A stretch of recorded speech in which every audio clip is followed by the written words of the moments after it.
Golden as a shower, Brent. Okay. We are at 1330 podcast for November 20th, 2017 in 3, 2, 1.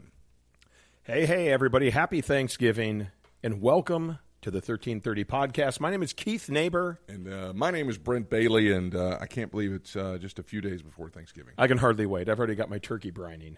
Already? Oh, absolutely. Impressive. It is. I'm quite the chef in the We'll have kitchen. to do one of these about just cooking one day. We will do a cooking show one day. One day.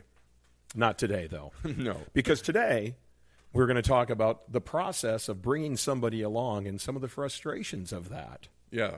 It's we talked last time about, investing into people and that, you get let hurt. down and get hurt. And it's very tempting to not want to do it anymore. To just back completely up and just say, you know what, it's not worth it. I'll do it myself. But yeah, and the thing is it really, it really is very tempting to do that. In the 5 years I've been doing this, I've been hurt a lot. I mean, I've had a lot of people say things, do things, not measure up, but then also turn around and say things that just hurtful and hateful. Especially when you go and you put your so much into them, not just finances, but also opportunities and giving them freedom and giving them things that that would help them along and advice and then they just no. But that's one of the things that jades people towards leadership. and they really we lose our compassion and we lose our heart turns to stone towards people. Totally. We become very cold towards them and it becomes very institutional. Totally. And whenever you look at back. You should just go back in time where you look at the cold institution of a corporation, where everybody goes in and they just look like robots that are in there. Like the Apple IBM original Super Bowl commercial. Yes, absolutely. And so we come in and we look at all of this stuff. We've got to remain tender-hearted towards people, because as soon as we lose that tenderness towards them, and we start being too cold and we're guarded.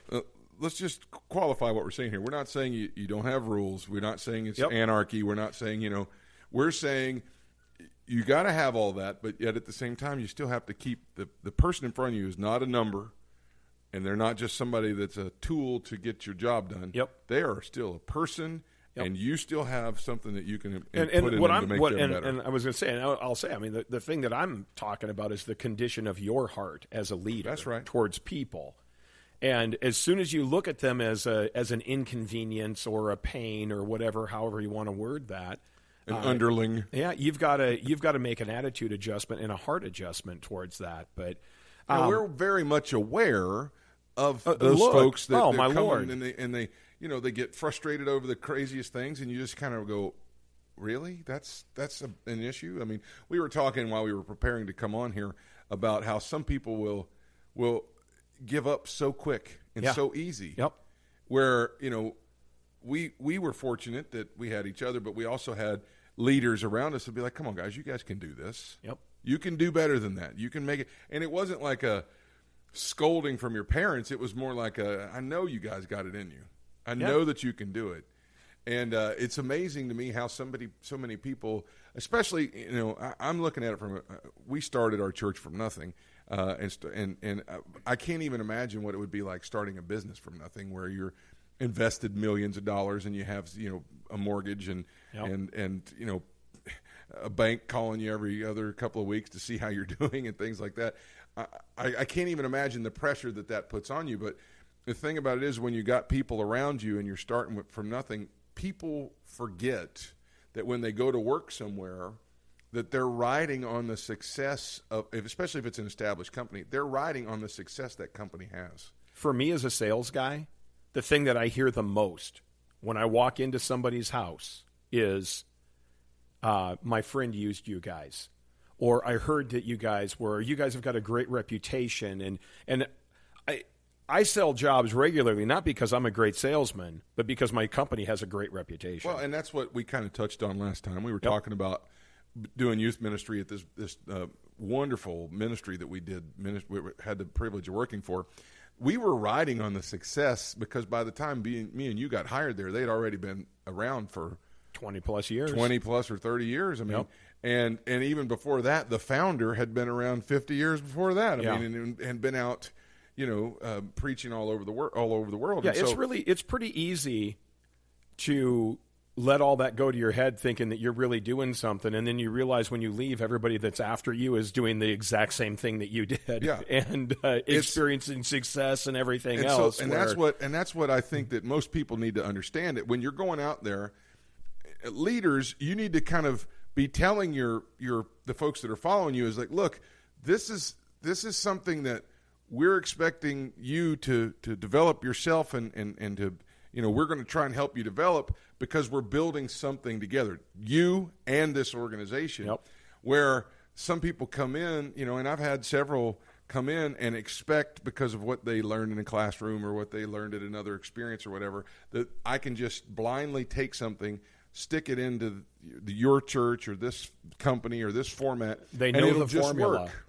It's it'll a formula. And then when it doesn't, because every organization is different or every church is different, they get bewildered and they don't really know what to do anymore. And instead of sitting there trying to make maybe even just a small adjustment that would totally work, then they get so bewildered and lost that they end up just quitting. And as a leader, you got to be able to recognize that. Now, in my experience now as a lead pastor for 5 years and a youth pastor for 20 plus years, you can't possibly speak to everybody's need and encourage them through it, because some people are just going to be geared that way and they're going to quit. But as a leader, you have to recognize it's more than just you're not doing your job. It's what's going, because why are you so bewildered and why are you so lost right now? And why do you look like you're panicking? And why are you putting pressure on yourself to do something that you don't even know how to do? Why don't we sit down and discover this together? And in the face of them still walking away, are you willing to put yourself at a risk to do that? Can I ask you a question about some of the people that have done that with you? Did they come in, just burning bright, on fire? Just... Well, at least they talked like they did. Well, but you know what I'm saying, though. Yeah. But or they went in and they just burned it. They just gave it everything they had, ran out of gas, and were never able to get the tank filled back up again. I think that there is a measure of those people that come in and really overdo it and burn out. But then I think there's some people that have probably that intention to come in and really burn as hard and fast as they can. But when they start to burn and the darkness doesn't go back like they think it should, right? I think that they immediately turn the gas back down and they go, maybe I'm not supposed to be here, or maybe, you know what I mean? So it's kind of a combination of some people just go right off the cliff, and other people, their expectations doesn't match. So do you think that some of those people were and turn it down? Maybe in the wrong position, and you you didn't recognize it, or it could have been. It very well could have been. Well, I'm not. No. I mean, as a leader, you have to always look at. I think leaders should always look at themselves first. Right.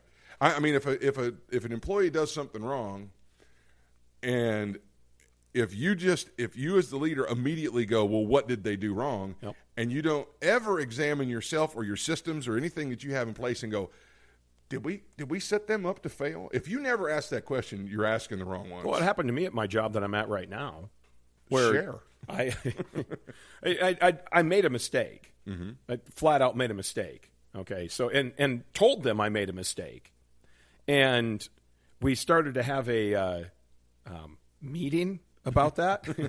I was called to a meeting about that, and they started telling me some stuff, and I just looked at them and I said, "You realize I'm new, and I'm not trying to use this as an excuse to get out of anything, but there's a lot of nuances to this, and this happens to be one of those." And I said, I nobody told me that. Nobody told me to look for that. Nobody told me how to deal with that.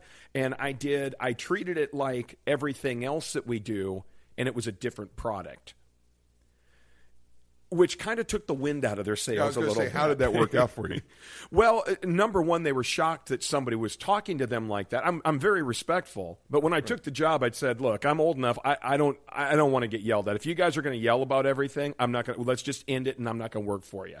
And they kind of laughed and they said, "Well, you'll know what we want." And I said, "But you're not going to yell at me. I don't like." I said, "I understand, conversation and stuff, But if you're just going to come and yell all the time, I just don't want the job. And they said, well, we're not going to do that. And this was kind of starting to get on the edge of all that. And I just looked at him and said, no one told me that, you included.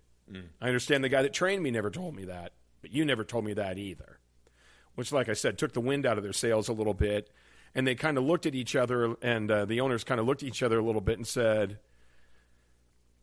okay, well, lesson learned, kind of a thing. And it kind of dissipated that a little bit. But, like I said, when you come in and you look around, sometimes people are in over their head. Totally. And they just, and we think, either we as leaders think that they're more capable than they are, which I think I'm that guy. Yeah, you don't want to be the police. Well, I don't want to be the guy that looks at you and says, "Well, gee, Brent, I just don't think that you've got the ability to do that." You're just not, you're just not smart enough to do that or figure that out.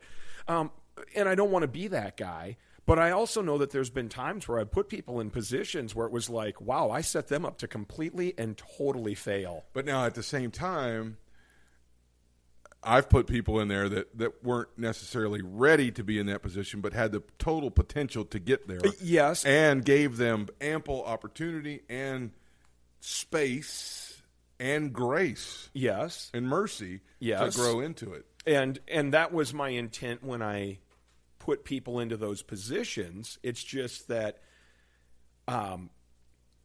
sometimes we as leaders need to temper our enthusiasm when people come in a little. Where I'm an underseller. I'm going to totally undersell my ability so that I can overperform for you. Yeah. I kind of sandbag a little bit on that. Okay, yeah, fair. Okay. But there's also people that are out there that are overselling their qualifications and their skill set. Totally. And sometimes we've got to temper our enthusiasm when we get those people who come in that are really great salespeople and are really great. And I don't mean this in a bad way, but they're really good at self-promoting themselves, and we buy into the hype, where we throw them into the deep end of the pool, and it's like, well, they didn't need to be in the shallow end, but they needed to be someplace where they could still stand up and get some air, and we just kind of put them in charge of something that was a little bigger than what they needed to be. And, guilty. I've done that. Well, and for me, when I did it, it was, I lost people over that. I lost some good people over that, where they got overwhelmed and weren't able to do it, and they just left. And that was my fault, not theirs. I just read it wrong. And I think we've got to be able to admit that, hey, that one was on me. And sometimes if we're able to do that before they leave, maybe we'll be able to save it. Yeah. And with that, we're going to pick up right there in 2 weeks. So until then, have a great Thanksgiving week. Enjoy time with your family. Be thankful, Brent. Take some time to be thankful for your good employees. Be thankful for people that you're across. Be thankful to the good Lord for all of his blessings in your life.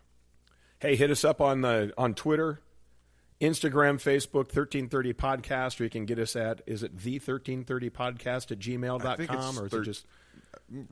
That's a good question. Asked a hard question. There it is. Somebody doesn't know. I think it's 1330podcast at gmail.com. Until then, happy Thanksgiving, everybody. It's Brent Bailey. Keith Neighbor. God bless you. See you next time. See you next time.